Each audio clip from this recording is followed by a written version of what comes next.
Hey everybody! Technology is always getting smaller. A computer used to take up an entire room, but now it fits in the palm of your hand. Well, spacecraft aren't all that different. They're traditionally very large and difficult to build, but we're working on ways to miniaturize them. We're going to talk all about that on this episode of Crazy Engineering.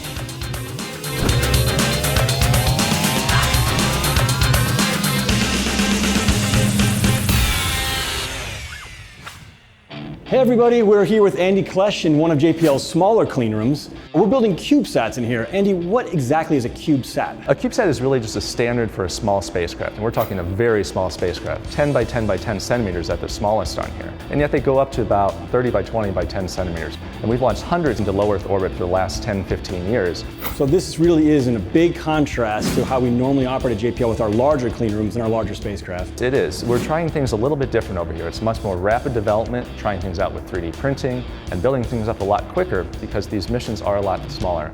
If I were to build Voyager today, could I miniaturize it? Could I make it really small? Absolutely not. Voyager has so many different capabilities, and these CubeSats are very, very limited, but they're very focused on what they do, so they can do one thing and do it very, very well. You're the chief engineer of one of these CubeSat projects. Could you tell us a little bit about the one you're working on? I work on Marco, or Mars Cube 1. Can we take a look at the spacecraft? Absolutely, it's right here.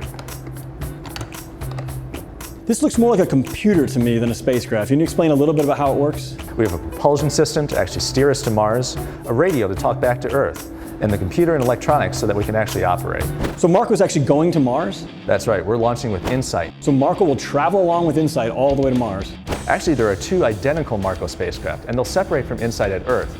Each spacecraft will then travel to Mars on its own over 6.5 months. Marco's single purpose is to relay data back from InSight during its entry, descent, and landing at Mars. We're really excited about this. It's the first interplanetary CubeSats that we'll have.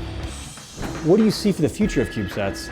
Because these are low cost, we see them going to many cool places throughout the solar system. We also see them working together, what we call fractionated space, where the spacecraft is really broken up into all individual instruments, each with a focused task. And together, they're performing the entire mission. We're hoping to see all kinds of new technology with CubeSats down the road. Andy, thank you so much for showing this to us. Hope you guys had a lot of fun learning about it. Check back soon for some more crazy engineering.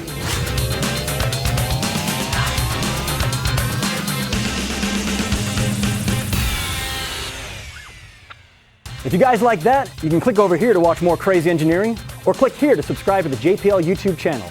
If you want to learn a lot more about what JPL is up to, click this link down here.